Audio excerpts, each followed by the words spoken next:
सकते थे। अब आ जाइए, आज अगली हेडिंग है electric field intensity, electric field intensity at any point, important बेटा डेरिवेशन है ये भी, at any point on the equatorial line of electric dipole, equatorial line of electric dipole. इस हेडिंग का मतलब समझाता हूं। देखिए, कल आपने डायपोल, मैंने डायपोल दिया था और डायपोल की एक्सियल लाइन पर इलेक्ट्रिक फील्ड निकलवाया था मैंने, ठीक है। अब इक्वेटोरियल लाइन, ये तो स्टैंडर्ड लाइन होती है ना।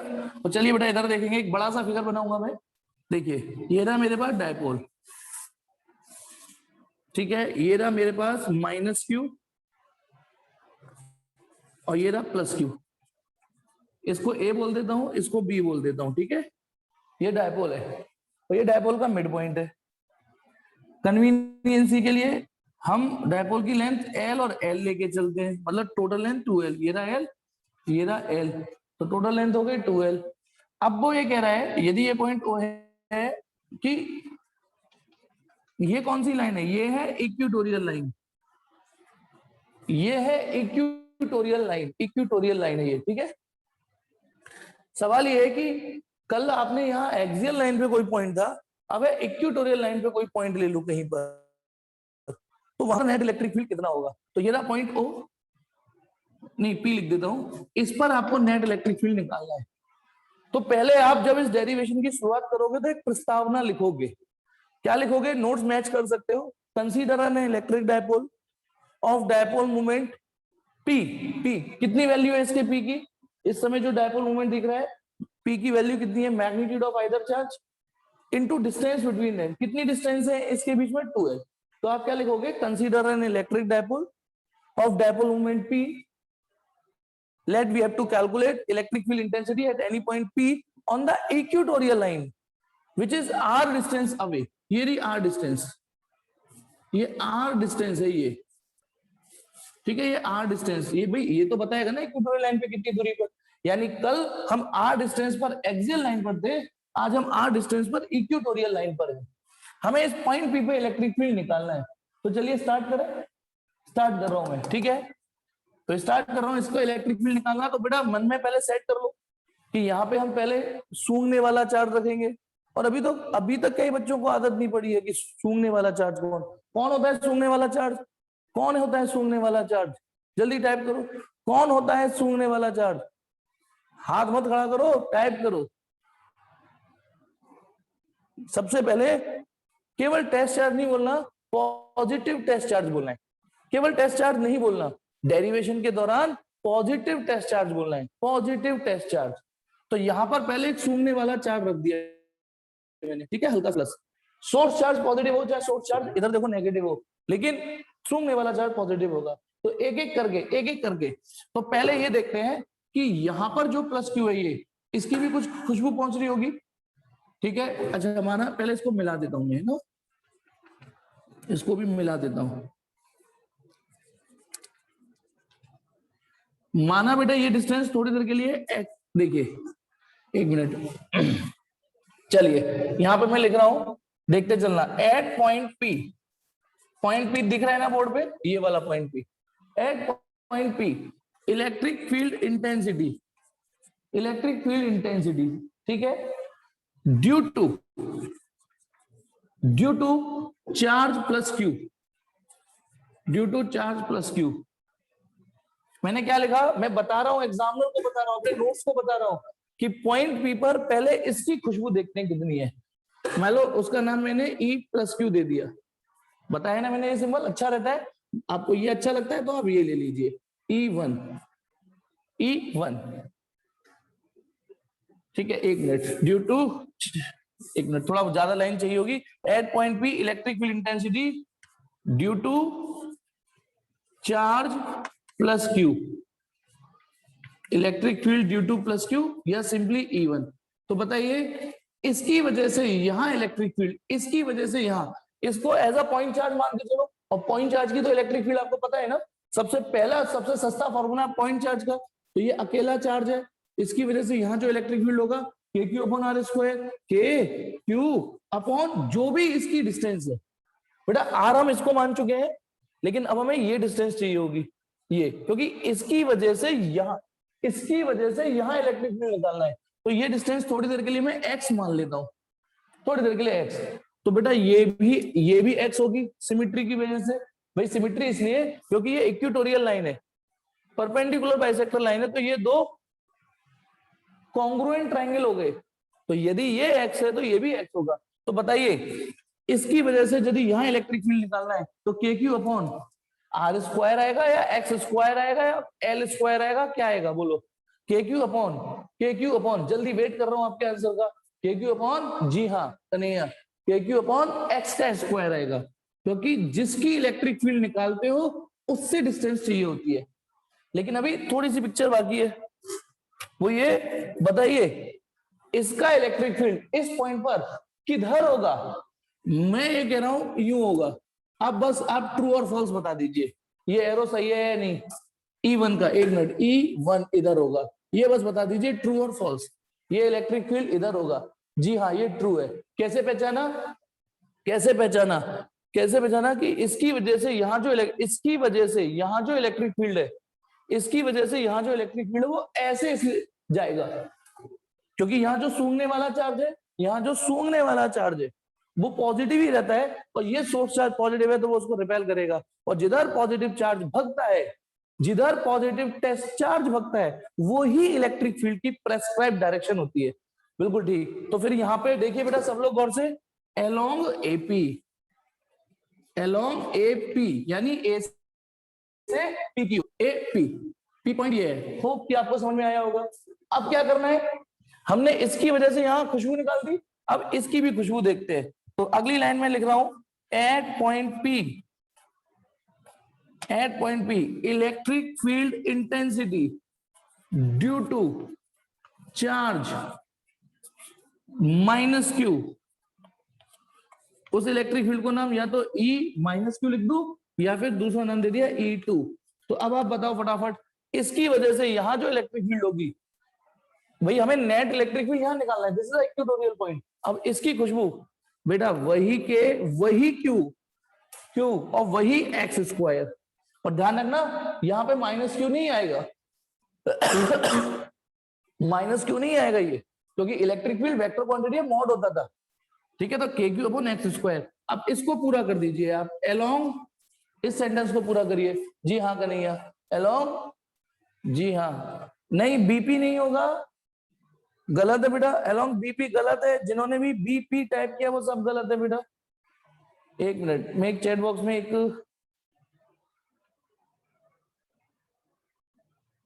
रुको, हाँ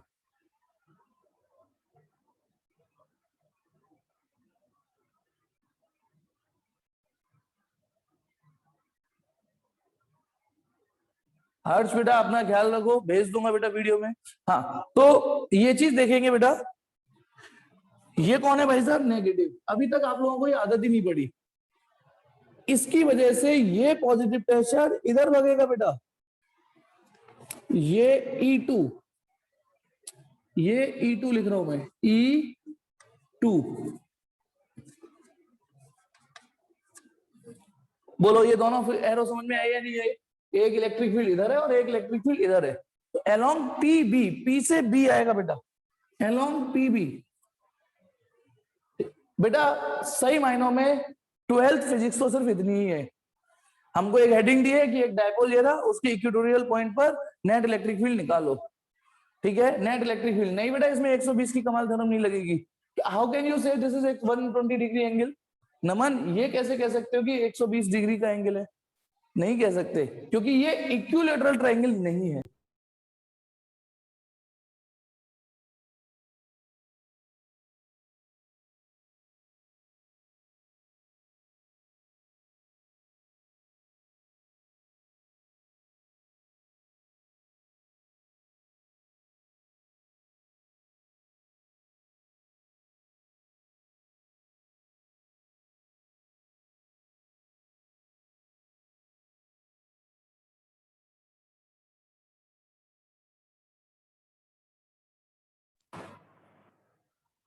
अभी बेटा हाँ हो गया, अभी 1 मिनट, ठीक है ना?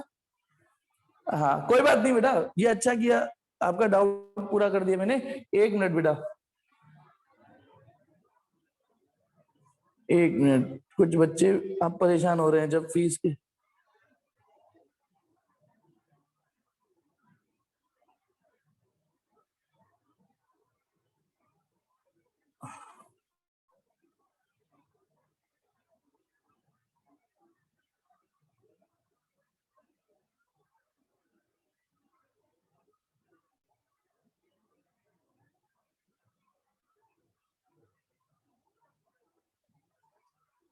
हम्म 1 मिनट, चलिए, होप कि आपको यहां तक की कहानी समझ में आई, यहां तक की कहानी समझ में आई। अब आपको करना क्या है, अब देखो मैं बताऊं, 12th फिजिक्स तो खत्म हो गई है, 12th फिजिक्स यहां खत्म हो चुकी है, 12th। अब एक इस पॉइंट पर हमको नेट इलेक्ट्रिक फील्ड निकालना था। इसकी खुशबू देखी, इसकी इलेक्ट्रिक फील्ड देखी, इसकी इलेक्ट्रिक फील्ड देखी, एक उधर जा रहा है एक इधर जा रहा है। अब इस तरीके से जा रहे हैं ये। अब ये थोड़ा सा चीटी वाला सवाल नहीं रहा।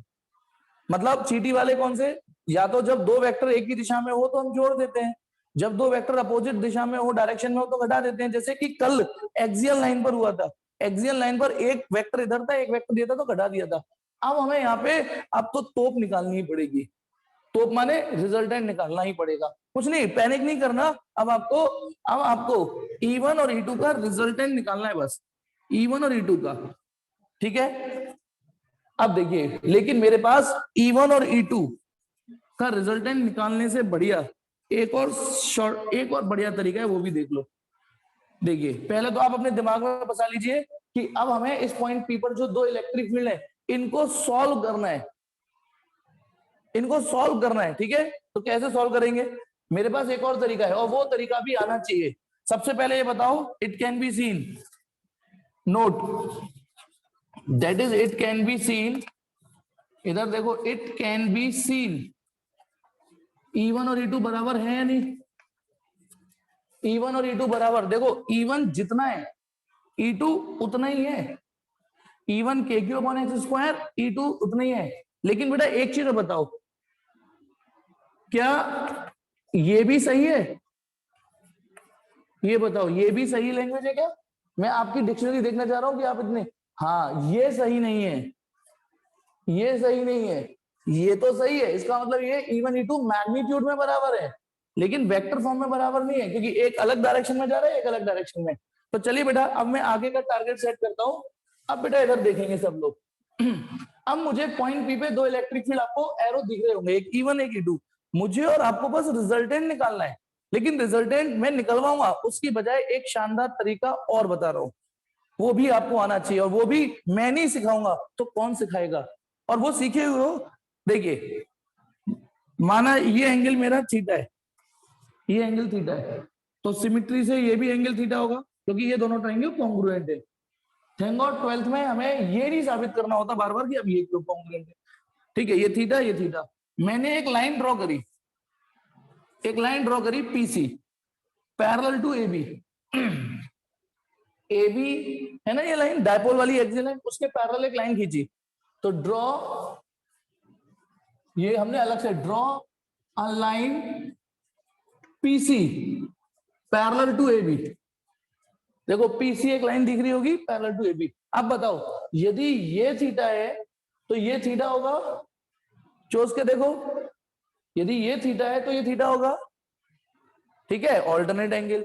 अब थोड़ी देर के लिए यहां से दिमाग हटा रहा हूं, ये थीटा है तो ये भी थीटा होगा, ये थीटा है तो करस्पॉन्डिंग एंगल, क्योंकि ये लाइन और ये लाइन पैरेलल है और इस सीधे, तो ये थीटा करस्पॉन्डिंग एंगल, ये थीटा ये। तो अब पता है, मैं तो बताइए E1 और E2 के बीच का नेट एंगल कितना हो गया है? E1 और E2 के बीच का एंगल हो गया है 2 थीटा। E1 और E2 के बीच का एंगल 2 थीटा है। लेकिन मैं अभी रिजल्टेंट वाला तरीका नहीं अपना रहा, रिजोल्यूशन वाला तरीका अपना रहा हूं। रिजोल्यूशन रिजोल्व करना। तो अब देखिए, draw a line PC parallel to AB। Now resolving E1 and E2 into their rectangular component, into their rectangular components। अब कुछ लोगों ने 11th में इतनी हरामखोरी करी है कि उन्हें ये रेक्टेंगुलर कंपोनेंट, फटाफट एक चीज देखो बेटा, ये आर है, सुन लो एक चीज, इसका स्क्रीनशॉट अलग लेना है ना, इसका स्क्रीनशॉट अलग लेना है, एक कंजड़ा नोट देखो, कंजड़ा नोट, इसका स्क्रीनशॉट अलग ले लेना है ना अपने कंजड़ा नोट। देखिए यदि ये कोई आर वेक्टर है आर, और ये कोई डायरेक्शन है थीटा, ये कोई डायरेक्शन है थीटा, तो पता है औलाद से पापा निकालना तो सिखा दिया था। अब इसको बाप मान लेते हैं, तो पापा जिस डायरेक्शन के साथ थीटा एंगल बना रहे होते हैं, उस औलाद की वैल्यू होती है आर कॉस थीटा, उस औलाद की वैल्यू होती है आर कॉस थीटा। और एक परपेंडिकुलर वाली औलाद और होती है, ये रही एक औलाद और एक ये रही औलाद, इस औलाद का नाम होता है आर साइन थीटा। और ये दोनों परपेंडिकुलर, यानी ये जो दोनों औलाद है आर कॉस थीटा और आर साइन थीटा, ये दोनों परपेंडिकुलर होती है, परपेंडिकुलर। ये होता है बेटा, यदि आपको एक रिजल्टेंट, एक कोई वेक्टर दे रखा हो, ठीक है, और उसके दो टुकड़े करने हो, इसके दो टुकड़े करने हो, रेक्टेंगुलर टुकड़े करने हो, पर रेक्टेंगुलर कंपोनेंट का मतलब परपेंडिकुलर वाले टुकड़े करने हो, ठीक है, तो जिसके संग थीटा एंगल बनेगा वो आर कॉस थीटा, और जो परपेंडिकुलर होगा वो आर साइन थीटा। अच्छा मैं आपको एक चीज दिखाता हूँ, मान लो हमें शक है कि साले की इसकी औलाद है या इनका बाप यही है, तो कोई बात नहीं, हमारे पास डीएनए चेक करने का भी लैब है, डीएनए चेक करते हैं बेटा। रिजल्टेंट इक्वल टू, ध्यान करो, under root A square plus B square plus 2ab cos theta होता है ना। तो चलिए बताओ ए का रोल कौन प्ले कर रहा है, ए का रोल कौन प्ले कर रहा है, आर कॉस थीटा, उसका स्क्वायर है। बी का रोल कौन, दूसरी औलाद कितनी है, आर साइन थीटा, उसका स्क्वायर है, प्लस 2ab कॉस। बेटा इस फॉर्मूले में थीटा का मतलब होता है औलादों के बीच का एंगल, औलादों के बीच का एंगल। तो इस फिगर में औलादों के बीच का एंगल कितना है, इस फिगर में औलादों के बीच का एंगल है 90, क्योंकि ये रेक्टेंगुलर कंपोनेंट है, और 90 ऊपर से cos 90, हम तो डूबेंगे सनम, तुम्हें भी ले डूबेंगे। तो इतना हिस्सा जीरो हो गया, इतना हिस्सा जीरो हो गया। अब इन दोनों में से आर स्क्वायर कॉमन आ रहा है, और आर स्क्वायर कॉमन आ रहा है, अंदर बचेगा cos square theta plus sine square theta, ये बन गया 1, यानी आर। ओए हाँ यही थे पापा, देखा, आर कॉस थीटा और आर साइन थीटा के पापा आर ही निकल के आए। रेक्टेंगुलर औलाद है। अब इसमें एक प्रैक्टिस और कर लो, यदि आर इधर है, यदि आर इधर है और थीटा इधर है, तो कोई नहीं, आप ढीठ बन जाओ, कॉन्सेप्ट रख लो, ये वाली औलाद आर कॉस थीटा होगी, ये वाली औलाद आर कॉस थीटा होगी, ठीक है, और एक आर साइन थीटा। अब ये नहीं कहना कि सर ये होगी आर साइन थीटा, सर आप ही ने तो कहा था एक आर कॉस थीटा होगी और एक परपेंडिकुलर वाली आर साइन थीटा, ना, आर साइन थीटा इधर होगी, किधर, कि कल को यदि हम इनसे और इनसे पैरेललोग्राम बनाए, इससे और इससे, तो रिजल्टेंट वही डायगोनली आए। कल से हम आर साइन थीटा और आर कॉस थीटा को पैरेललोग्राम बनाए तो रिजल्टेंट ऐसे आए डायगोनली। तो चलिए इसका स्क्रीनशॉट ले लो कंजड़ा नोट का, ठीक है, अभी तो डेरिवेशन में यूज करना है। मैं हट रहा हूं, 1 2 3 4 5, बस 5 सेकंड बहुत है, ठीक है। अब सुनिए, अब धीमे धीमे अर्जुन बन जाइए, वैसे क्लास में है अर्जुन हमारे पास, बेटा एक्टिंग करो E1 और ये डायरेक्शन दिखिए, थोड़ी देर के लिए इतनी एक्टिंग करो, मैंने आपके लिए E1 और ये पीसी लाइन, बेटा E1 और पीसी लाइन देखिए, E1 को मान लीजिए पापा, तो बताइए इस पापा की ये वाली औलाद कितनी होगी, ये वाली औलाद, ये वाली औलाद होगी, जी हाँ, E1 cos theta, E1 cos theta, Neelambika थोड़ा छोटा लिखना पड़ेगा यहाँ पे, और यहां पर ये वाली औलाद होगी E1 sin थीटा, ओके। चलिए ये अब E1, आपने E1 को रिजॉल्व कर दिया, E1 को रिजॉल्व कर दिया, अब E1 को नहीं देखना, उसकी औलादों को देखना है। औलादे कह रही है पापा आप आराम करो, आपका काम हम करेंगे। अब ऐसे ही E2 को भी एक्टिंग करके देखो, थोड़ी देर के लिए इधर देखो E2 को, मतलब अब आपको E2 मैं थोड़ा सेपरेट कर देता हूं कंजरों के लिए, देखो E2 ये लाइन है ये, और ये PC, और ये थीटा एंगल है, मतलब इसको क्रॉप करके यहां दिखा दिया मैंने, E2 ये रहा, PC लाइन ये रही, PC। तो E2 का ये कंपोनेंट कितना होगा बोलो, E2 का ये कंपोनेंट कितना होगा, ये वाला नहीं है, गड़बड़ है। पापा जिसके साथ थीटा एंगल बनाते हैं वो कॉस कंपोनेंट होता है, ये होगा E2 कॉस थीटा, और E2 साइन थीटा यहां होगा।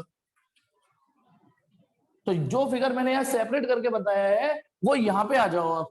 तो अब E2 के कंपोनेंट तोड़ो, तो एक एरो और आएगा बेटा यार, एक काम करता हूँ, E1 cos थीटा ऊपर वाले का ऊपर लिख देता हूँ। अब इसके कंपोनेंट तोड़ रहा हूँ E2 का, तो एक आएगा इधर E2 cos थीटा, और ये आएगा E2 sin थीटा। तो मैंने कहा ना, फिगर मैंने जब इतना बड़ा बनाया है तब थोड़ी सी भसड़ हो गई, इससे ज्यादा बड़ा बनाता तो फिर डेरिवेशन क्या करता। एक बार अपनी 20 सेकंड नजरें घुसा लीजिए उस फिगर पे, घुसा लीजिए, ठीक है। अब बताइए, रिजॉल्व करने से पहले पॉइंट पी पे कितने वेक्टर थे, रिजॉल्व करने से पहले पॉइंट पी पे कितने वेक्टर थे, जी हाँ 2, E1 और E2। अब बताइए रिजॉल्व करने के बाद पॉइंट पी पे कितने वेक्टर है, रिजॉल्व करने के बाद पॉइंट पी पे कितने वेक्टर है, जी हाँ 4। उन 4 में E1 E2 शामिल है, नहीं। अब तो E1 E2 को देखना ही नहीं है। देखो बेटा, हमने रिजॉल्व किया है, यानी पहले E1 E2 को तोड़ा है। पता है ये क्या स्टेप होते हैं, जैसे शेर अपने शिकार के लिए पहले एक कदम पीछे आता है ना, और फिर एकदम से स्पीड पकड़ता है। अब देखना कितनी स्पीड से होगी कहानी। अब देखिए, रिजॉल्व करने से पहले पॉइंट पी पे 2 थे, E1 E2, हमें बस उन 2 का रिजल्टेंट निकालना था। लेकिन रिजॉल्व करने के बाद अब 4 हो गए, लेकिन बिलीव मी, इन 4 का रिजल्टेंट निकालना उन 2 से आसान हो गया है। इन 4 का रिजल्टेंट निकालना उन 2 से आसान है। जब हमें ऐसा लगता है कि ऐसा हो जाएगा तभी हम रिजोल्यूशन इस्तेमाल करते हैं। हम में से कई लोग सोचते होंगे कि कब रिजॉल्व करते हैं। अब देखिए, अभी समझ में आ जाएगा रिजॉल्व। अब आप बताइए, मुझे बताइए, लैंग्वेज वहां से मैच नोट से ले लेना, सिंस बताना E1 E2 बराबर है, E1 और E2 बराबर है, वैल्यू में यहां लिख रहा है, दोनों और साइन थीटा का मल्टीप्लाई कर दूं, दोनों और साइन थीटा का मल्टीप्लाई कर दिया। इसका मतलब ये हुआ, जब E1 E2 बराबर है तो E1 साइन थीटा और E2 साइन थीटा भी बराबर है। देखो E1 साइन थीटा ये रहा और E2 साइन थीटा ये रहा, ये दोनों अपोजिट है, फिगर में दिख रहा है, इक्वल है, यहां मैंने मैनेज कर दिया। तो बताना, ये दो कंपोनेंट है, ये जो 2 कंपोनेंट है वो क्या है, इक्वल एंड अपोजिट, तो ये तो कैंसिल हो गए। 4 में से 2 तो आपस में लड़के मर गए, 4 थे, 2 आपस में लड़के मर गए। वो कौन से 2 लड़के मर गए, E1 साइन थीटा और E2 साइन थीटा, इक्वल और अपोजिट थे। लो 4 में से 2 ने सरेंडर कर दिया, खत्म। ठीक है, लैंग्वेज बेटा यहां से नोट से मैच कर लेना, मुझे पता है लिखनी पड़ेगी। क्या लिखनी पड़ेगी कि that is E1 sin theta and E2 sin theta component are equal and opposite, so they will cancel each other। अब जो 2 बचे, कौन से 2 बचे, कॉस कंपोनेंट। कमाल की बात, वो भी सेम डायरेक्शन में, तो सेम डायरेक्शन में इतनी लूट नहीं होती, तो वो सब ठीक है ना। सो देयरफॉर एट पी जो नेट इलेक्ट्रिक फील्ड आएगा, यानी ई इक्वेटोरियल जो आएगा, जैसे कल रिजल्टेंट फील्ड का नाम हमने ई एक्सियल भी दिया था, आज रिजल्टेंट इलेक्ट्रिक फील्ड का नाम ई इक्वेटोरियल लिख दिया। तो बताइए, जो रिजल्टेंट इलेक्ट्रिक फील्ड आएगा E1 cos theta plus E2 cos theta, बताओ ये दोनों जुड़ क्यों गए, क्योंकि दोनों सेम डायरेक्शन में थे, दोनों सेम डायरेक्शन में थे। एक E1 cos थीटा भी उधर था, E2 cos थीटा भी। अब वो तो बाई चांस, ठीक है। अगली line, E equatorial, E1 E2 बराबर है तो 2E1 cos थीटा लिख देता हूं, क्योंकि E2 किसके बराबर है, E1। जल्दी बोलो, पल्ले पड़ा या नहीं पल्ले पड़ा, इतना कि पॉइंट P पर जो रिजल्टेंट फील्ड है वो इतना है, 2E1 cos theta, 2E1 cos theta. अब मान लो कोई इस अंदाज से नहीं चलना चाह रहा, कोई टेस्ट मैच वाले तरीके से नहीं, 20-20 नहीं खेलना चाह रहा, छक्के चौके नहीं मारना चाह रहा कि नहीं मैं तो सिंगल इनिंग खेलूंगा, तो उसके लिए और तरीका बताइए। ई नेट रिजल्टेंट यदि निकालते आप, ई इक्वेटोरियल, मान लो मैंने रिजोल्यूशन नहीं किया होता, मैंने रिजोल्यूशन नहीं किया होता, बताइए यदि रिजोल्यूशन नहीं किया होता तो ये फिगर में कितने वेक्टर थे। मतलब आप अपने दिमाग में, यहाँ पे अपने दिमाग में सेट करके बताइए कि यदि रिजोल्यूशन नहीं किया होता तो 2 वेक्टर थे, E1 और E2, हमें उनका रिजल्टेंट निकालना था। बताइए उनके बीच का एंगल कितना है, यदि मैंने रिजोल्यूशन नहीं किया, चलो उनके बीच का एंगल है 2 थीटा, तो चलिए E1 square plus E2 square plus 2E1 E2 cos, इनके बीच का एंगल और इनके बीच का एंगल 2 थीटा है बेटा, इनके बीच का एंगल 2 थीटा है। होप कि आपको ये चीज समझ में आई, होप कि आपको ये मैं समझा पाया। ये टेस्ट मैच वाला तरीका है कि नहीं हम रिजोल्यूशन नहीं खेलेंगे, हम तो under A square plus B square plus 2ab cos theta ही खेलेंगे। तो अंडर E1 ये उस समय की बात है when if resolution is not done, और if resolution is not done, बेटा जो मैंने नोट्स भेजे ना उनकी मदद जरूर लीजिएगा, क्योंकि जैसे मैंने यहाँ 3 लाइन छोड़ दी, ये 3 लाइन किस लिए छोड़ी कि आप अपने आप लिख देना फॉर्मेलिटी, इसके ऊपर प्रस्तावना नहीं लिखाई कि कंसीडर एन इलेक्ट्रिक डायपोल, तो नोट्स की जरूर मदद लीजिएगा। हाँ अब इसको सॉल्व करते हैं। E1 स्क्वायर, इसको भी E1 स्क्वायर लिख देता हूं, प्लस 2E1 यानी E1 square cos 2 theta. Hope कि आपको समझ में आया, क्योंकि E2 और E1 क्या है बराबर, तो E2 की जगह भी E1 लिख दिया। ये दोनों जुड़ गए, 2E1 square plus 2E1 square cos 2 theta. क्या कॉमन आ रहा है, 2E1 स्क्वायर कॉमन आ रहा है, यहां बचेगा 1 प्लस 2E1 और 1 प्लस कॉस 2 थीटा, है ना। अब यहां थोड़ा वालों के लिए थोड़ा सा मुश्किल हो जाती है इस मेथड में, हालांकि कुछ कंजड़े मैथ वालों को भी दिक्कत होंगी जो, ठीक है। 2E1 स्क्वायर और ब्रैकेट, कौन बताएगा 1 प्लस कॉस 2 थीटा। जी हाँ, कन्हैया ने टाइप भी कर दिया 1 प्लस कॉस 2 थीटा। हाँ कन्हैया मान लिया, बार बार क्यों टाइप कर रहा है, हो गया ठीक है। 1 plus cos 2 theta 2 cos square theta. Bio वालों से मैं सॉरी बोलूंगा बेटा, ये है ना, मैथ वालों से पूछ लेना, ये होता है। हालांकि कुछ मैथ वाले बताएंगे भी नहीं, आपको बता भी नहीं पाएंगे, होता है बेटा, स्क्वायर आता है बेटा, है ना गर्मा, 2 कॉस स्क्वायर थीटा। अब आप बताइए, अंडर रूट के अंदर है सबरा सामान, 2 2 जा 4, उसका रूट बाहर आ जाएगा, E1 स्क्वायर का E1 बाहर आ जाएगा, और कॉस स्क्वायर थीटा का कॉस थीटा बाहर आ जाएगा। तो देखो रिजोल्यूशन वाले तरीके से भी ये आया 2E1 cos थीटा, ठीक है, और इससे भी आया ये, रिश्ता वही सोच नहीं, है ना। मतलब सोच तो आप बस अपने अंदर ये मेंटली सेट करिए कि रिजोल्यूशन हर जगह कामयाब नहीं होता, ये तरीका हर जगह कामयाब है ये वाला। लेकिन जब हमें लगता है कि सपोज करो 43 प्लस 37 जोड़ना है, सपोज करो 43 प्लस 37, तो हमारे अंदर एक चालाकी होती है, हम इसको रिजोल्व करते हैं 40 प्लस 3 और इसका 3 इसमें घुसेड़ देते हैं, करते हैं नहीं करते ये। लेकिन कब आता है, प्रैक्टिस से। भाई आपको 43 प्लस 37 जोड़ना हो तो हमारे अंदर एक चालाकी आ जाती है, हम इसका 3, इसको तो रिजोल्व करते हैं 40 प्लस 3, 3 उखाड़ के इसमें डाल देते हैं, वो 80 हो गया टोटल। तो रिजोल्यूशन वही टेक्निक है। तो पहले बताइए यहां तक बात समझ में आई या नहीं आई सब लोगों को? एक को आई बस, कन्हैया को, वो भी यहां तक समझ में आया कि पॉइंट पी पे रिजल्टेंट प्रिंस वंश, ठीक है। तो इतना स्क्रीनशॉट लो, क्योंकि मैं इसे मिटाने जा रहा हूँ, क्योंकि अब मुझे आगे के लिए चीज चाहिए ना, इतना स्क्रीनशॉट लो। और प्लीज प्लीज प्लीज नोट्स की जरूर मदद लेना, नोट्स की मदद आपको लैंग्वेज लिखने में मदद करेगी। लैंग्वेज समझा तो मैं पूरा रहा हूँ, यहाँ चवन्नी भी कम नहीं समझा रहा मैं, ठीक है।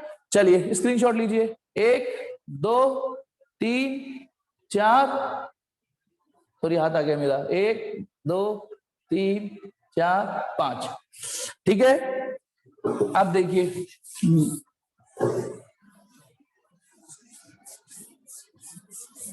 अभी पूरा नहीं हुआ काम, तो बताइए चाहे रिजॉल्व करो चाहे रिजल्टेंट वाले तरीके से निकालो, हमने इतना तो देखा कि एट पी जो नेट इलेक्ट्रिक फील्ड जनरेट हुआ है, एट पी जो नेट इलेक्ट्रिक फील्ड आया है, जिसे हमने आज ई इक्वेटोरियल नाम दिया है, वो कितना आया है, 2E1 cos theta along PC। ये बात भी ध्यान रखना, देखो रिजोल्यूशन वाले तरीके से तो दोनों ही कंपोनेंट, चाहे वो E1 cos थीटा हो चाहे E2 cos थीटा हो, ठीक है, ठीक है। किसके पास नोट्स नहीं है बेटा, नोट्स क्यों नहीं है आप लोगों के पास, ऐसा कैसे हो सकता है? अर्जुन नहीं है, अलग से मांग लेना जिसपे नोट्स नहीं है, टेंशन मत लो। यदि आपके पास नोट्स नहीं पहुंचे हैं मुझे, ठीक है ना, एक्चुअली क्या है ना, मैंने नोट्स ग्रुप में डाल दिए थे, कुछ लोग ग्रुप बनने के बाद ज्वाइन हुए हैं, है ना, ग्रुप बनने के बाद ज्वाइन, तो हो सकता है उन पे ना हो, मैं मानता हूँ, एग्री करता हूँ। तो जिनके पास नहीं पहुंचे हैं वो पर्सनली मुझसे मांग लीजिएगा, ठीक है।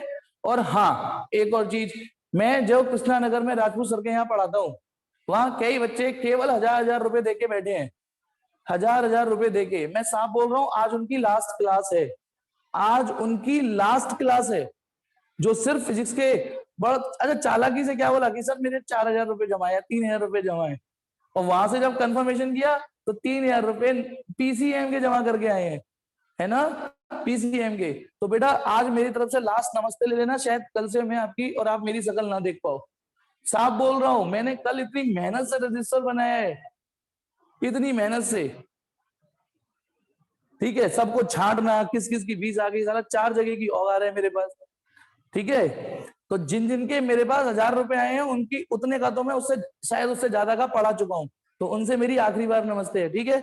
हाँ तो चलिए बेटा, तो क्या बता रहा था मैं, ये वो लाइन थी जो लास्ट में वहां पे खत्म हुई थी, और ये लाइन और समझिए अलोंग पीसी, ये मैं वहां बताना भूल गया, पर सिंपल सी बात थी, दोनों ही कंपोनेंट पीसी की लाइन पे आए हैं, तो रिजल्टेंट भी तो पीसी के अलोंग होगा, ठीक। तो चलिए अब आगे बढ़ते हैं, तो इसका मतलब ई इक्विटोरियल, 2 की जगह 2, E1 की जगह के क्यू अपॉन एक्स स्क्वायर, भाई यही था E1, पिछले स्क्रीनशॉट में देखो, और कॉस थीटा, या तो इस ट्राइंगल को देख लो या इस ट्राइंगल को, कॉस थीटा की वैल्यू लिख रहा हूं, कॉस थीटा यानी बेस अपॉन हाइपोटेनस, बेस कितना है L और हाइपोटेनस है ये L अपॉन एक्स, सिंपल। 2 की जगह 2, E1 की जगह ये, कॉस थीटा की जगह ये, ठीक है। तो इक्विटोरियल, अब चालाकी देखना, चंट चालाकी ये सब देखना, वही कल की तरह घर अब सजाना भी है, घर बन गया, सजाना भी है।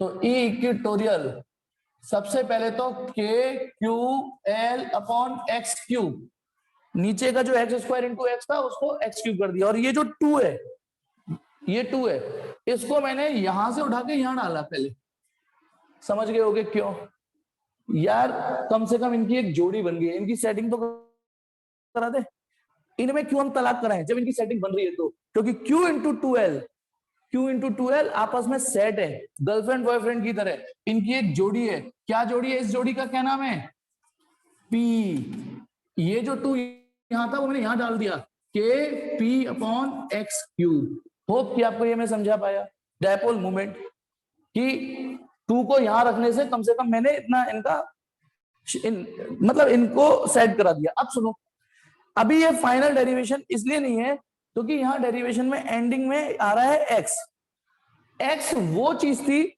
जो आपने थोड़ी देर के लिए अपनी मर्जी से लेट कर ली थी, वरना डिस्टेंस तो उसने ये आर दी थी, आर, ये जो आर डिस्टेंस है, डेरिवेशन की शुरुआत में आपको ध्यान करो जब ये फिगर इतना बसड़ नहीं हुई थी। हाँ आयुष्मान बिल्कुल सही कहा, हमारी तो हो नहीं रही सेटिंग, तो इनकी तो करा दे, है नहीं, मोदी की तरह नहीं, ना खाऊंगा ना खाने दूंगा, तो इसलिए इनकी सेटिंग करा दी हमने। चलो बिल्कुल ठीक, अब आ जाओ मुद्दे पर आते हैं, ठीक। अब ये जो डिस्टेंस x है, x, ये हमने थोड़ी देर के लिए जब डेरिवेशन कर रहे थे तो सहूलियत के लिए मान ली थी, जबकि सवाल में तो ये दिया था कि एक डायपोल है, डायपोल मूवमेंट है, इक्वेटोरियल लाइन पे r डिस्टेंस की दूरी पॉइंट P पे इलेक्ट्रिक फील्ड निकालना है, तो यानी अब आपको ये x हटाना पड़ेगा, इसकी मदद जितनी थी मिल गई, ठीक है। तो देखिए बेटा अब अगली लाइन पर बताओ, फिगर देख के साफ दिख रहा होगा, एक्स स्क्वायर इक्वल टू, मैं भी हट रहा हूं, R square plus L square है, हट रहा हूं बेटा मैं फिगर के सामने से, ठीक है। देखो एक्स स्क्वायर इक्वल टू, ये है आर और ये है एल, कोई पाइथागोरस थ्योरम, पर हमें साला रखना तो एक्स क्यूब है, तो पहले काम कर रहा हूं, एक्स कितना हो गया, R square plus L square की पावर हाफ, एक्स की वैल्यू इतनी हो गई, अब इस पे क्यूब चढ़ा दो दोनों ओर, तो एक्स क्यूब कितना हो गया, R square plus L square की पावर 3/2। आइए भाई साहब, यानी आपने हमारी बहुत मदद करी। सोचो यदि शुरुआत में ही मैं एक्स या एक्स स्क्वायर की वैल्यू यूज करता शुरुआत में ही, तो बड़ा इरिटेटिंग सा डेरिवेशन चलता, तो मैंने एंड में यूज किया, तो electric field on equatorial line, ठीक है ना, कि P अपॉन एक्स क्यूब की value R square plus L square की पावर 3/2 हो सके तो इसे याद। हाँ जी, तो देखिए बेटा, तो ई इक्वेटोरियल लाइन मैंने बस एक्स क्यूब की वैल्यू उठा के यहां रख दी है, ठीक है, ये उठा के यहां रख दिया। अच्छा बेटा, तो मैं अपनी वीडियो फिर अपलोड करना चालू करूं यूट्यूब पर। अच्छा, एक आध वीडियो अपलोड करना चालू करूं, थोड़ा मैं ढंग से ड्रेसिंग हो गया है नहीं, चलो कम से कम आप लोग तो लाइक और सब्सक्राइब कर दोगे, है नहीं, कम से कम आप लोग तो कर ही दोगे। 60-62 बच्चे फिर देखते धीमे धीमे, किस्मत साथ देगी तो हो सकता है। चलिए, हाँ, तो होप कि आपको ये डेरिवेशन समझ में आया। मैंने इसको इक्वेशन नाम दे दिया थर्ड। अब आप सोच रहे होगे, हाँ, अब आप ये सोच रहे होगे कि ये इक्वेशन थर्ड कैसे होगी, पहली दो कहां है, पहली दो इक्वेशन कहां है, बताता हूं। पहली दो इक्वेशन मैंने नहीं रब नहीं करी है। जो एक्सियल लाइन का डेरिवेशन था ना, तो जो सुनो, जो ई एक्सियल रिजल्ट आया था, सुन लो आप साहब, क्या बताता हूं, उसको इक्वेशन नंबर 1 दिया था मैंने, और जो ई एक्सियल वेक्टर आया था, वेक्टर फॉर्म, उसको इक्वेशन नंबर 2 नाम दिया था। ई एक्सियल वेक्टर को इक्वेशन नंबर 1 दिया था और ई एक्सियल वेक्टर को 2। एक्चुअली रिदम वही चल रहा है, बस हेडिंग थोड़ी सी चेंज हुई थी, electric field intensity equatorial line. तो दिस इज इक्वेशन थर्ड। अब मैं इसकी भी चांद पर डंडा करने वाला हूं, यानी पहले मैंने कल की तरह ये के बाद ये आया था ना, अब अगला स्टेप, अब ई इक्वेटोरियल पहले लिख दूं मैं साफ साफ, k P upon R square plus L square की पावर 3/2, ये है ना। अब मैं इसकी चांद पर डंडा करना चाहता हूं। अब डंडा करने के लिए या तो मुझे यहाँ पे कोई कैप वेक्टर लगाना पड़ेगा, यूनिट वेक्टर, या फिर पी की चांद पर डंडा कर देता हूं। लेकिन पहले देख तो लो कि सही है कि नहीं। कल तो पी की चांद पर डंडा, पी ने ना अपने ऊपर ले ली थी लूप कि तुम मेरे चांद पर डंडा कर लो, और वेक्टर फॉर्म बना ली थी। लेकिन चलिए फील करिए बेटा, ये है नेगेटिव, ये है positive, this is the direction of P vector. बताओ पी वेक्टर की डायरेक्शन ऐसे क्यों, पी वेक्टर की डायरेक्शन ऐसे क्यों, जल्दी बोलो, पी वेक्टर की डायरेक्शन ऐसे क्यों नहीं लिखी किसी ने? क्योंकि पी वेक्टर की डायरेक्शन हमेशा हमेशा नेगेटिव टू पॉजिटिव होती है। पी वेक्टर की डायरेक्शन, क्योंकि नेगेटिव चार्ज इधर है, क्योंकि पॉजिटिव चार्ज इधर है, और पी वेक्टर की डायरेक्शन कन्वेंशनली पहले से ही सेट है कि नेगेटिव टू पॉजिटिव। अब ऊपर देखो, ये तो पी वेक्टर की डायरेक्शन है, ई इक्वेटोरियल इधर आया है, अलोंग पीसी आया है ना, देखो गौर से, अलोंग पीसी, पी से सी की ओर आया है, ठीक है बेटा। ये गर्भित सनाड्य, अच्छा ये कार्तिक सनाड्य होगा बेटा, अपने ओरिजिनल नाम से आओ, मैं कंफ्यूज हो जाता हूँ। मैं गर्भित सनाड्य, इज इट कार्तिक ना, कार्तिकेय, इज इट कार्तिकेय ना, गर्भित सनाड्य। ऐसा हो जाता है कभी कभी, एक ही मोबाइल से भी छोटा भाई ले रहा होता है, फिर बड़ा भाई ले रहा होता है, तो नाम चेंज करना, हाँ, क्योंकि फिर मेरे से ना गलती से रिमूव हो जाएगा। वैसे मैं रिमूव करूँ ना करूँ, गलती से यार ये गर्भित सनाड्य कौन है यार, इसकी तो कोई फीस ही नहीं है ना। चलिए, तो बेटा प्लीज, पी वेक्टर इधर है, वो सेट है, नेगेटिव टू पॉजिटिव होता है, और आपका जो रिजल्टेंट इलेक्ट्रिक फील्ड ये जो आया है, ये इक्वेटोरियल, वो उधर आया है अलोंग पीसी। तो इसका मतलब यदि मैं इसको और इसकी चांद पर डंडा कर दूंगा, तो इसका तो ये मतलब हो रहा है कि इक्वेटोरियल मैग्नीट्यूड में इतना है और डायरेक्शन में वो पी वेक्टर की ही डायरेक्शन में। लेकिन फिगर में तो ऐसा नहीं है ना, ये दोनों एक ही डायरेक्शन में थोड़ी नहीं है, तो हम यहाँ माइनस लगा देंगे। यहाँ जो माइनस आया है उसका मतलब ये है कि ये वेक्टर और ये वेक्टर एक दूसरे के अपोजिट है। बेटा वेक्टर फॉर्म में माइनस का सिर्फ और सिर्फ एक ही मतलब होता है कि इधर जिसकी चांद पर डंडा हो रहा है और इधर जिसकी चांद पर डंडा हो रहा है, ये दोनों डंडे एक दूसरे के अपोजिट हैं। फील करिए बेटा, ई एक्सियल वेक्टर पे था ना, पी वेक्टर आया था, वहां माइनस नहीं आया था। खैर और भी चीजें आई थी, लेकिन पी वेक्टर आया था, क्योंकि कल ई एक्सियल वेक्टर और पी वेक्टर एक ही दिशा में थे। लेकिन आज आप सामने, अभी ये फिगर मिटाया नहीं है मैंने, देखो ये नेगेटिव ये पॉजिटिव, पी वेक्टर इधर है और रिजल्टेंट वेक्टर इधर है। जल्दी बोलो, ये माइनस साइन समझ में आ गया ना। वेक्टर जैसे ही हमने चांद पे डंडा किया, वेक्टर फॉर्म बनाया, तो तुरंत ये माइनस आ गया, ठीक है। अब आ जाइए, इसका भी स्पेशल केस पढ़ाऊंगा कल की तरह, है ना। वो यहीं पढ़ा देता हूँ, इसमें जगह है। वो ये कि सपोज करो, अच्छा बताओ इसमें कंडीशन अप्लाइड, क्या कंडीशन अप्लाइड है इस रिजल्ट में? इसमें कंडीशन अप्लाइड ये है कि ये रिजल्ट हर वक्त हर परिस्थिति में आपको यूज नहीं करना, केवल डायपोल और वो भी डायपोल की इक्विटोरियल लाइन पर यूज करना है, डायपोल और वो भी डायपोल की इक्विटोरियल लाइन पर यूज करना है। अब आ जाइए स्पेशल केस, कल की तरह एक स्पेशल केस।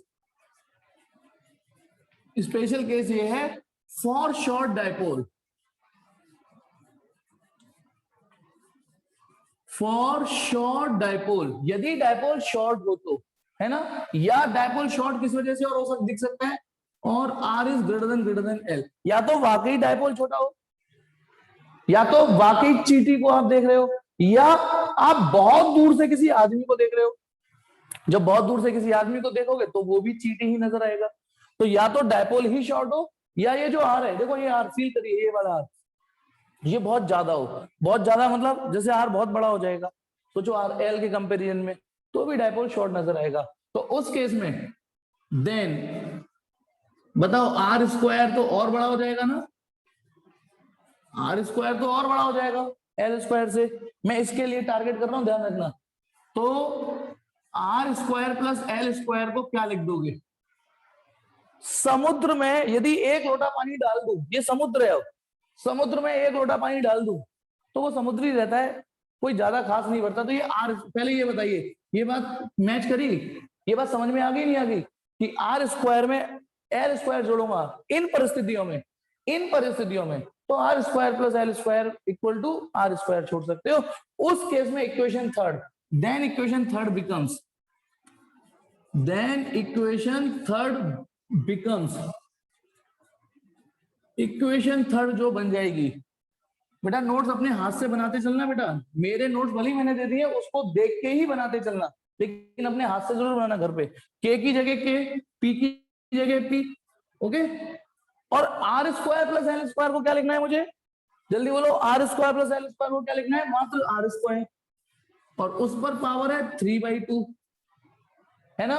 धीमे धीमे देखते चलो, R square plus L square को आर स्क्वायर लिख दिया, देखो इस आर स्क्वायर, और उस पर पावर तो है ना, 2 से 2 कट गई, तो E equatorial KP upon R cube. अब इसमें दो कंडीशन अप्लाइड हो गई, और ये भी बहुत इंपॉर्टेंट है, फोर्थ इक्वेशन है ये, इसमें दो कंडीशन अप्लाइड हो गई। दो कंडीशन कौन सी, एक तो डायपोल की इक्विटोरियल लाइन पर, और वो भी शॉर्ट डायपोल की। बेटा ये क्या बात हुई, कब चालू करोगे? आप लोगों को जरा भी डर है या नहीं है ऑफलाइन क्लास का? आपको पता है 4 लाख केस पर डे सामने आ रहे हैं, पर डे अस्पतालों में बैठ, मैं भी ना कोई ज्यादा सीरियस नहीं था इस चीज के लिए, लेकिन जब खुद पे बीती ना तब पता चलता है बाहर कुछ नहीं मिलने वाला आपको। और तुम्हें क्या लग रहा है लॉकडाउन सैटरडे टू, अब बताना कैसे कैसे टाइम टेबल मैनेज होगा ऑफलाइन का? सैटरडे टू ट्यूसडे तक तो लॉकडाउन है, सैटरडे कह रहा हूँ, फ्राइडे से ट्यूसडे कहां से टाइम टेबल मैनेज होगा? और अभी तुम देखना आज या कल में लॉकडाउन बढ़ने वाला है। तो मेरा आप लोग अपन, अच्छा टीचर तो फिर भी सेफ है, चलो मैं आपको बताता हूँ ऑफलाइन क्लास में मैं यदि थोड़ा सेल्फिश हो जाऊं, बुला लेता हूँ, टीचर तो फिर भी सेफ है, क्योंकि आप वहां बैठोगे टीचर खड़े होके पढ़ाएगा, टीचर की तो सोशल डिस्टेंसिंग हो गई, टीचर की तो सोशल डिस्टेंसिंग हो गई, लेकिन बच्चा तो पास पास बैठता है, ठीक है, बच्चा तो पास पास बैठा है। सोचो इस चीज को, अभी जब आप पे भगवान ना करे, सॉरी बेटा मैं सॉरी, जब किसी अपने करीबी पे गुजरती है या अपने पे, तब पता चलता है, जैसे मेरे को पता चला है। हाँ तो अभी ऑफलाइन का सोचो मत। हाँ जैसे चीजें केसेस घटने चालू होंगे, अभी 4 लाख केस पर डे आ रहे हैं, करीब 1 लाख या 1.25 लाख पे तो आने दो। हाँ तो बेटा इधर देखिए, यहां पर ये फोर्थ रिजल्ट है, ठीक है। एल को बेटा नीचे नीचे वेक्टर नहीं करते, एल जब ऊपर था तो वेक्टर कर सकते थे, सुनो बेटा, एल और वैसे भी पी पर वेक्टर है, अंदर से तो एल पर ही वेक्टर है। देख बेटा पी पर यदि वेक्टर हो रहा है तो सोच, हो तो वो एल पर ही रहा है, हो तो वो एल पर ही रहा है, अंदर से आत्मा वो एल पर ही हो रहा है वेक्टर, ठीक है। चलिए इसका स्क्रीनशॉट लीजिए, फिर आगे बात करता हूं, इसका स्क्रीनशॉट लीजिए। ये था बेटा, अब इन दोनों रिजल्ट, पहले 1 2 3 4 और ये 5, स्क्रीनशॉट डन। अब कल का और आज का मिला के छोटी सी समरी और कनेक्शन दिखाता हूं। कल जो पढ़ाया था एक्सियल लाइन, आज जो पढ़ाया है इक्वेटोरियल लाइन। ठीक है, देखिए इसको नोट करने की जरूरत नहीं है। बताओ ई एक्सियल फॉर, सुनो, फ्रॉम एबव डिस्कशन। अब एबव तो कुछ रहा नहीं, सब मिट गया, सब मिट गया, मेरे में सब मिट गया, लेकिन आपके पास एबव है भी। फ्रॉम एबव डिस्कशंस, ठीक है, and for short dipole, above discussion for short dipole. देखो बेटा, आपकी ई एक्सियल ये आई थी, पन्ने पलट के देख सकते हो, शीट बदल, ये इक्वेशन नंबर 2 थी आपकी, सॉरी, है ना। और एक अभी जो 4th इक्वेशन आई है, एंड ई इक्वेटोरियल, वो केपी अपॉन आर क्यू आया है। ठीक है, इक्वेशन नंबर 2 ये थी, 4th ये थी। कोई नहीं, जब हम एक्सियल लाइन पर रिजल्ट निकाल रहे थे तो उसमें जो शॉर्ट डायपोल का केस था वो ये आया था, और आज अभी इसी वक्त जो यहां मिटाया है इक्वेटोरियल लाइन पर ये आया है। अब इन दोनों, ये बड़ा इंपॉर्टेंट रिजल्ट है। शॉर्ट डायपोल के भी क्वेश्चन आते हैं, एक्चुअली शॉर्ट डायपोल के ज्यादा आते हैं क्वेश्चन, मैं साफ बता रहा हूं। भले ही मैंने डायपोल का डेरिवेशन पूरा कराया है, पर बिलीव मी, जो न्यूमेरिकल और जो कंसेप्चुअल आते हैं वो शॉर्ट डायपोल के ज्यादा आते हैं, कि यदि डायपोल शॉर्ट हो तो अब देखिए, तो फ्रॉम 2 and 4 हमें 2-3 बातें सीखने को मिली। फ्रॉम 2 and 4 जो ऊपर लिख रहा है, सबसे पहली बात, E axial inversely proportional to R cube है, R cube, and E equatorial वो inversely proportional to R cube, यानी डायपोल का electric field inversely proportional to R cube है। शॉर्ट डायपोल का electric field inversely proportional to R cube है। Where as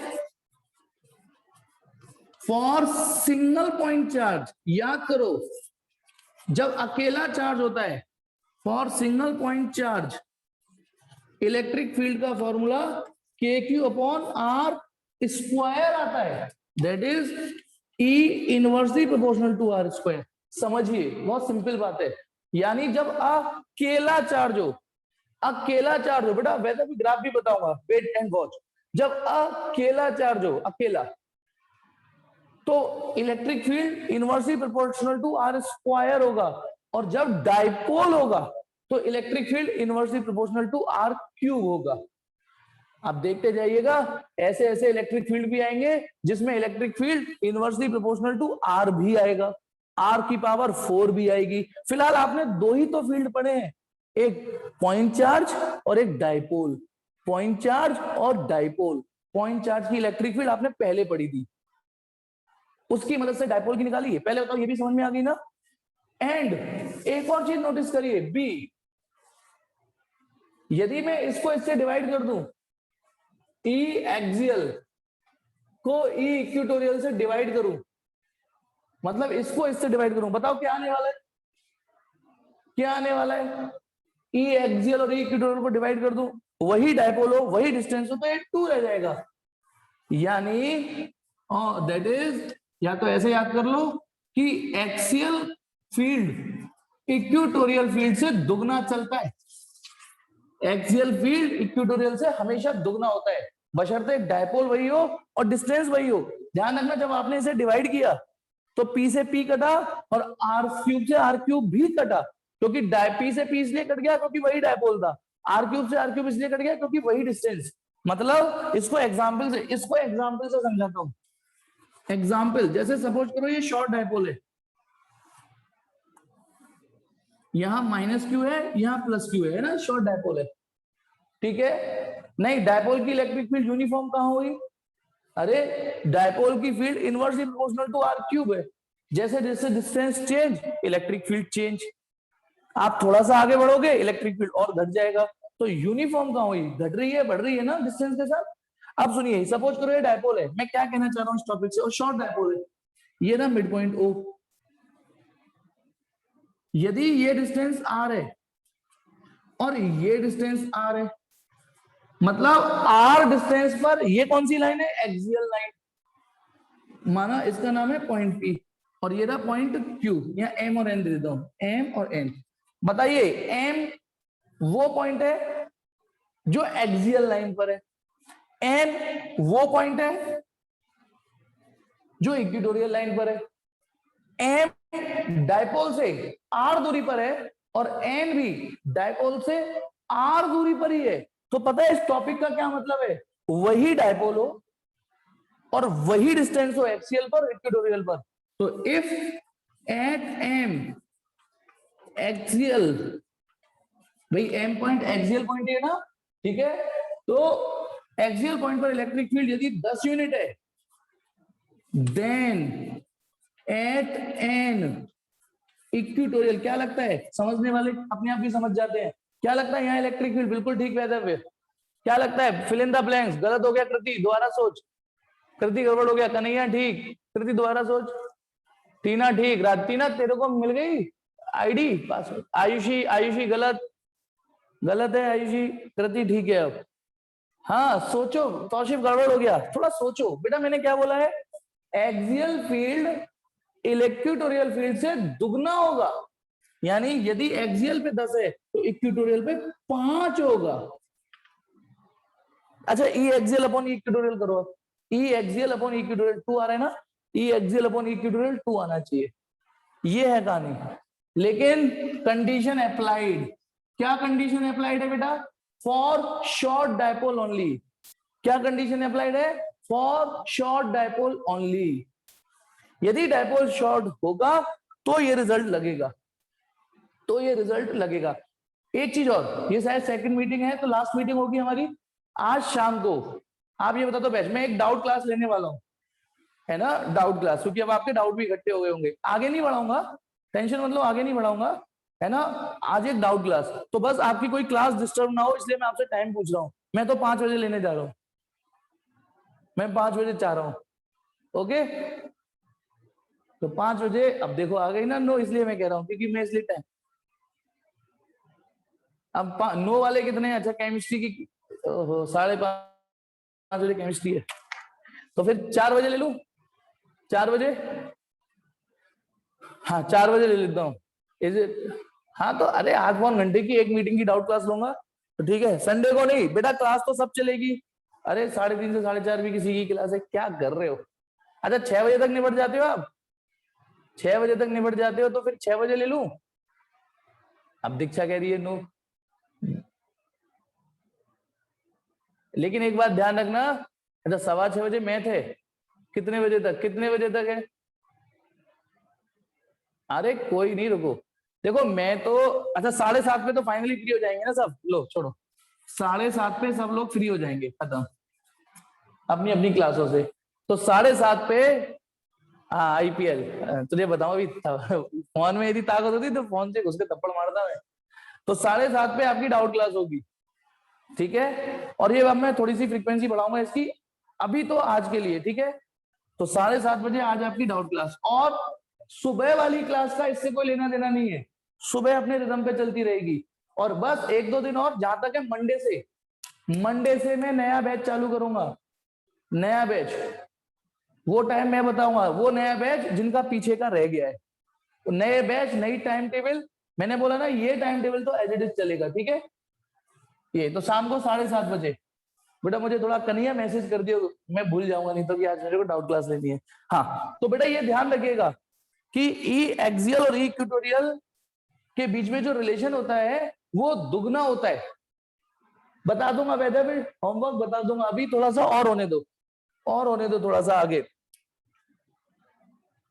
अब आपका एक छोटा सा सवाल कराता हूं, छोटा सा सवाल कराता हूं, पहले तो इसका स्क्रीनशॉट ले लो, स्क्रीनशॉट लो, हाँ जितना मैंने पढ़ाया है उतने की डाउट क्लास है बेटा, टीना इसमें कौन सी बात है,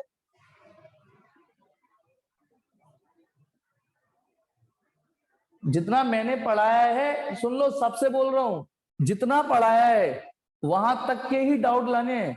सर मेरे स्कूल में कैपेसिटर आ रहा है तो मुझे कैपेसिटर पढ़ा दो, बिल्कुल नहीं पूछ सकते, आगे नहीं पूछ सकते। जो चीज मैंने पढ़ाई ही नहीं है उसे कैसे बताऊंगा बेटा?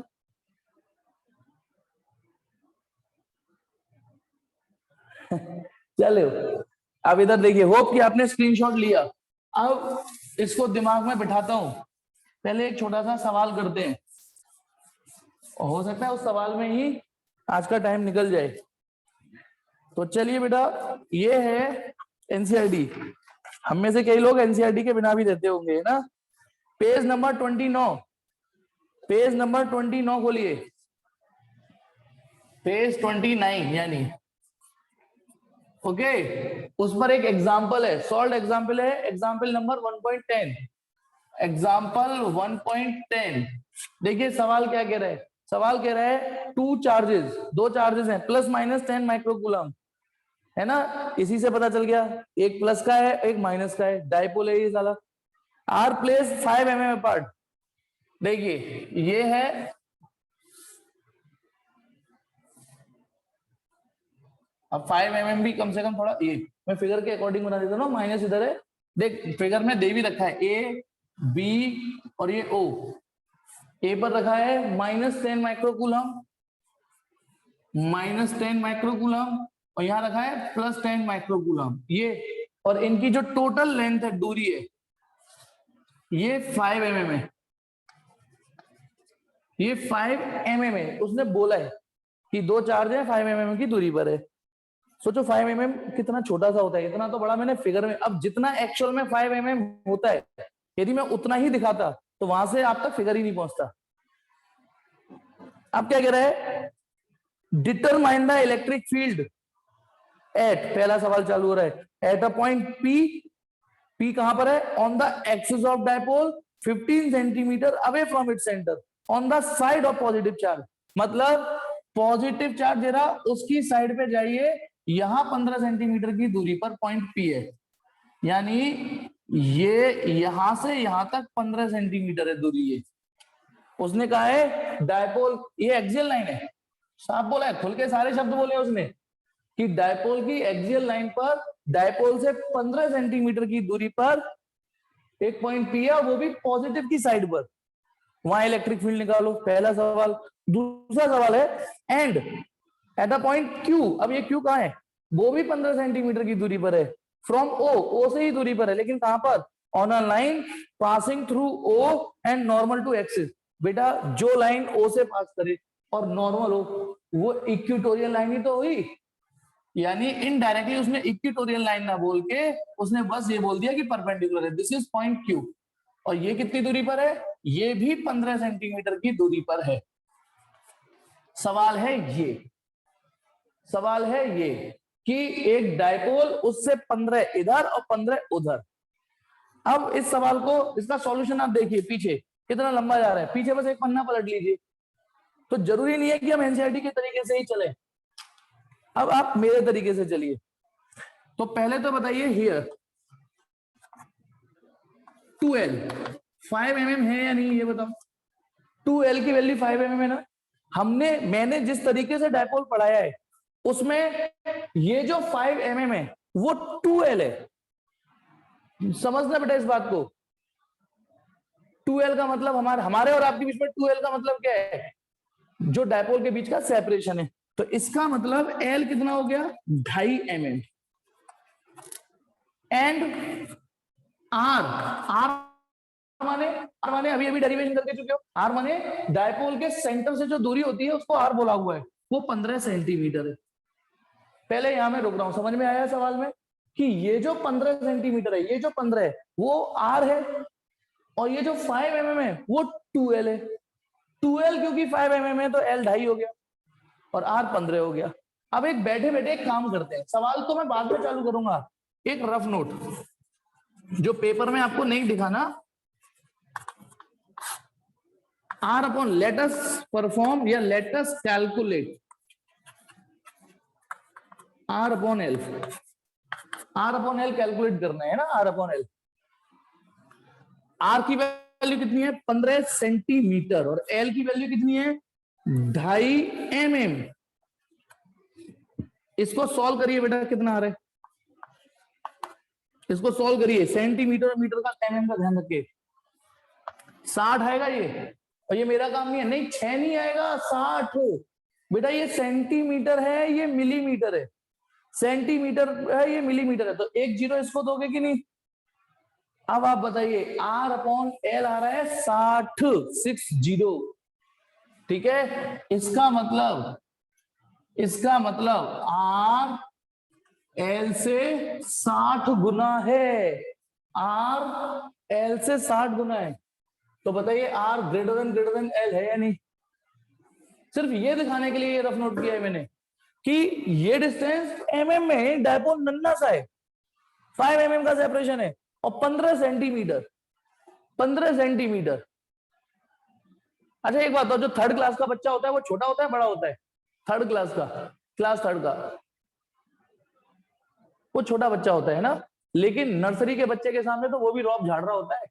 अब नर्सरी के बच्चे के सामने समझना, हाँ वैद्य से पूछा किससे, किसके कंपैरिजन में। क्लास थर्ड का बच्चा हमारे कंपैरिजन में छोटा है, लेकिन वही नर्सरी के बच्चे में रौब झाड़ रहा होता है। सेंटीमीटर भले ही छोटी है, लेकिन mm के सामने तो वो भी रौब झाड़ेगी। तो इस क्वेश्चन में, इस फिगर में, ये जो R है वो L से बड़ा नहीं, बहुत बड़ा है। So dipole is taken as short. So dipole can be taken as short, can be taken as short.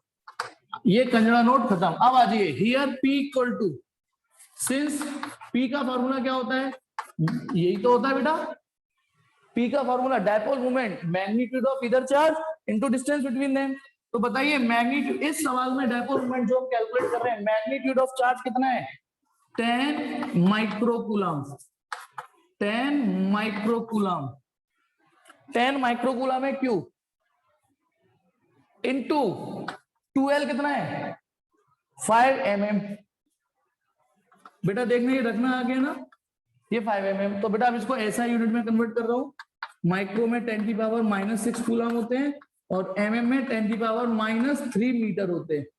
तो 10 पंजे 50, 10 टू दी, तो 50 का 5 इंटू 10 टू दी पावर -8। पहले ये चेक करो, ये मैंने P निकाला है, इस डायपोल का डायपोल मोमेंट निकाल दिया है, ठीक है। ये 9 और 1 0 उसमें चली गई। अब आ जाइए पहला सवाल, एट P पॉइंट ये बेटा, पॉइंट P, E एक्सियल वाला रिजल्ट यूज करेंगे हम, क्योंकि पॉइंट P एक्सियल पर है ना। तो फॉर्मूला यूज कर रहा हूं मैं 2kp/r³। मैंने ये वाला क्यों यूज किया, क्योंकि पहले मैंने ये कंफर्म करा दिया कि ये डायपोल शॉर्ट है, तो आपको पूरा फॉर्मूला डायपोल का खोलने की जरूरत नहीं है। 2kp/r² - L² का होल स्क्वायर, सीधे ये लगाओ 2kp/r³। तो बेटा इसको, ये काम तो आपका है 2, ये काम आपका है आगे 9 into 10 to the power 9, P की value 5 into 10 to the power -8, और R कितना है, 15 centimetre, 15 into 10 to the power -2 metre. 15 centimetre का मतलब भाई ऐसा यूनिट भी, सवाल तो ऐसा ही नहीं करना पड़ेगा, है ना। 15 इंटू, तो 15 इंटू 10 टू दी पावर -2 का क्यूब। इसको सॉल्व करके बताओ बेटा कितना आ रहा है, at P E axial. Solve करो बेटा, ऐसे कितना आ रहा है, सॉल्व करो। मैं तो चीटर हूं, मैं तो चीटिंग कर लूंगा, बचपन से चीटिंग करने वाला रहा हूं बेटा। मैंने तो कर ली चीटिंग। -5 नहीं है, 2.6 इंटू 10 टू दी पावर, ये कंफर्म करो बेटा। मैंने तो बेटा चीटिंग की है, मैंने तो आंसर एनसीईआरटी से चिपका दिया है। आप देखो यही आ रहा है कि नहीं आ रहा है, इस कैलकुलेशन से चेक करो, चेक करो बेटा, यही आ रहा है या नहीं आ रहा। नहीं आ रहा, टीना तू तो रहने दे, तेरी अभी आए। हाँ बिल्कुल डायरेक्ट फॉर्मूला लगाइए, मैंने भी तो डायरेक्ट ही तो लगाया है, डायरेक्ट फॉर्मूला लगाइए। एग्जाम में ये चीज ना दिखाओगे तो चलेगा। पहले बताइए ये आ रहा है नहीं आ रहा आप लोगों का आंसर, यही है ना, पक्का। मैं साफ बोल रहा हूं, मैंने तो चीटिंग करके लिखा है, आप बताइए कंफर्म, ठीक। अब आ जाइए, अब आ जाइए अगला, अगला सवाल इसी में, अब क्या रह गया, एक बी क्वेश्चन और है ना, बी क्वेश्चन। अच्छा ये बताओ बी क्वेश्चन क्या है, बी क्वेश्चन क्या है बताओ बेटा। मैं कोई बेइज्जती नहीं मारता, वो तो भगवान कर चुका है, मैं तो जरिया हूँ बस बेटा, वो तो भगवान कर चुका है, मैं तो बस जरिया हूँ बेटा, ठीक है, मैं क्या बेइज्जती मारूंगा। चलो हाँ, अभय को पता है कि दूसरा क्वेश्चन क्या है, बाकी लोग भी बताइए अब दूसरा क्वेश्चन क्या है। हाँ दूसरा वंश को भी पता है, दिव्यांश ये ठीक से पढ़ रहे हैं तमीज से, इनके दिमाग में है सेट, अभी हमें इस पे भी निकालना है।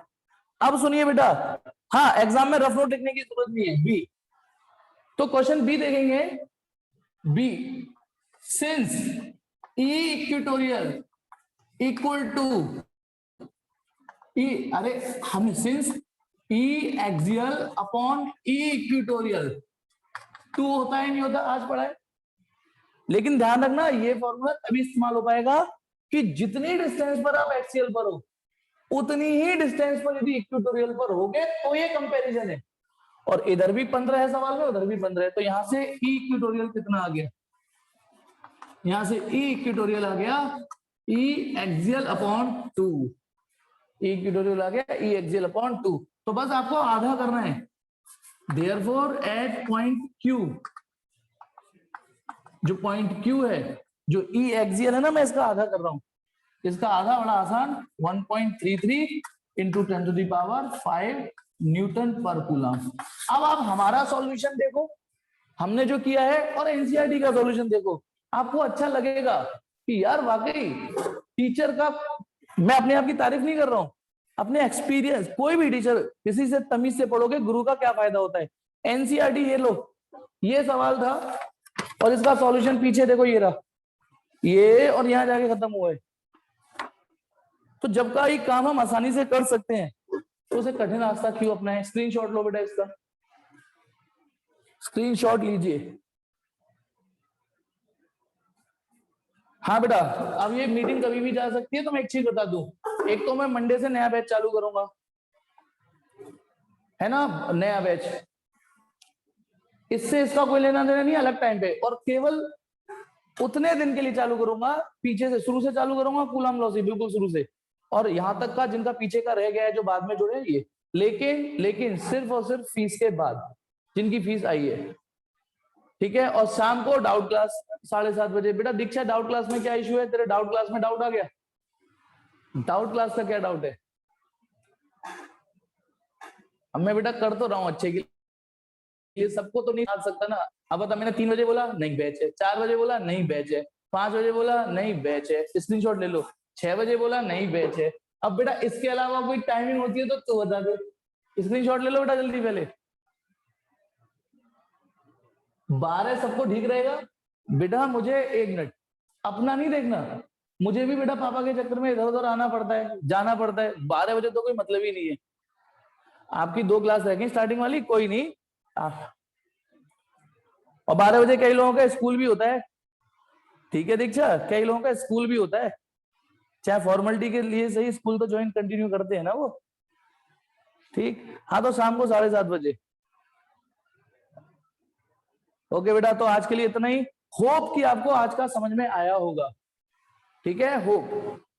जैसे जैसे आप थोड़ा सा मन में बैठा लोगे कि मुझे पढ़ना है, तो आपको ये ऑनलाइन भी समझ में आएगा, उतना ही समझाने की कोशिश करूंगा जितना मैं ऑफलाइन में।